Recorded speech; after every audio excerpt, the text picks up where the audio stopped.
Madame, Monsieur, bonjour, bienvenue dans ce point de l'information. D'abord, ce communiqué de la présidence de la République. Le Premier ministre Amadou Gon Coulibaly s'est rendu à Paris, en France, ce samedi 2 mai 2020 pour un contrôle médical. Son intérim est assuré par M. Ahmed Bakayoko, ministre d'État, ministre de la Défense. C'est fait à Abidjan le 2 mai 2020. Le ministre secrétaire général de la présidence de la République, Patrick Hachi. 29 nouveaux cas de contamination. Le nombre de personnes infectées passe donc à 1362, 622 guéris et 15 décès. Les autorités sanitaires ont fait le point de la situation du Covid-19 hier samedi. Le ministère de la Santé appelle au respect des mesures barrières.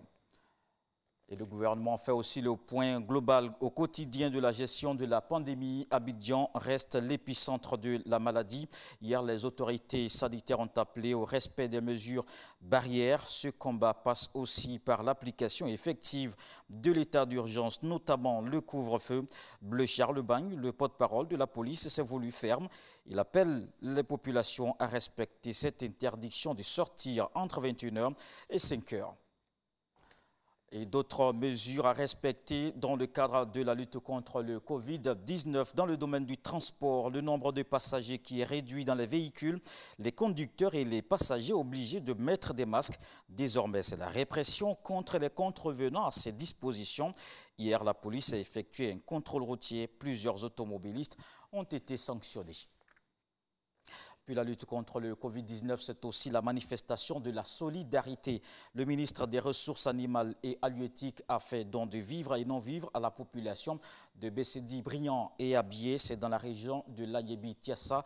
Moussa Dosso exprime ainsi son soutien aux personnes démunies, aux producteurs agricoles et aux centres de santé. Jean-Marc Diadji. Plus de 15 millions de francs CFA en vivres et non-vivres mobilisés pour les populations de Bessedi, Briand et d'Abié dans la région de l'Agnébi-Tiassa. Une initiative du ministre des Ressources animales et halieutiques, Moussa Dosso, pour soulager les couches vulnérables et sensibiliser les autochtones sur toutes les mesures barrières contre la pandémie à coronavirus, comme le lavage des mains, le port du masque et notamment le couvre-feu. Nous voulons profiter pour dire merci au ministre Dosso. Ces dons peuvent soulager nos parents parce que depuis l'arrivée de cette pandémie, il y a des gens qui n'arrivent même plus à se nourrir. Le représentant du ministre Moussa Dosso, en présence des autorités préfectorales, a rappelé l'enjeu de cette action et invité les populations de ces localités au strict respect des mesures d'urgence sanitaire édictées par le Conseil national de sécurité. Depuis l'annonce du coronavirus dans notre pays, il savait que les mesures barrières suivies par la population sont effectivement respectées. Mais nous constatons également aussi que la majorité de notre population exerce dans le domaine informel. Et il y a aussi un impact économique que les populations vivent. Donc il était vraiment important pour nous, au nom du ministre Dosso, que nous nous rapprochions de cette population-là pour leur apporter et relayer encore une fois le message du gouvernement en respectant les mesures barrières et toutefois aussi en leur apportant des vivres pour leur permettre d'amortir un peu le choc économique. Les autochtones des villages de l'Agnébi-Tiassa sont déterminés à briser la chaîne de contamination de la pandémie du Covid-19 en Côte d'Ivoire. Et ce dimanche 3 mai marque la journée mondiale de la presse. En 2020, 21 pays africains sur 48 apparaissent encore en rouge ou noir sur la carte du classement mondial de la liberté de la presse publié par l'ONG Reporters sans frontières.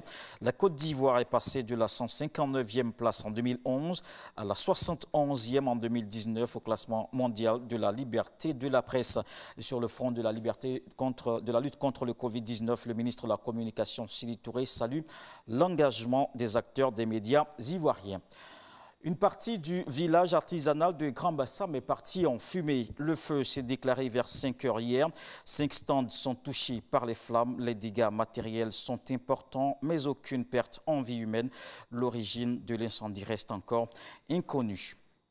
Ce point de l'information est terminé, mais retenez que dans le Dimanche Magazine, aujourd'hui, nous recevons Achou Frédéric, il est directeur de la concurrence, de la consommation et de la lutte contre la vie chère. On parlera du plafonnement des prix des denrées de grande consommation. On se retrouve à 13 h.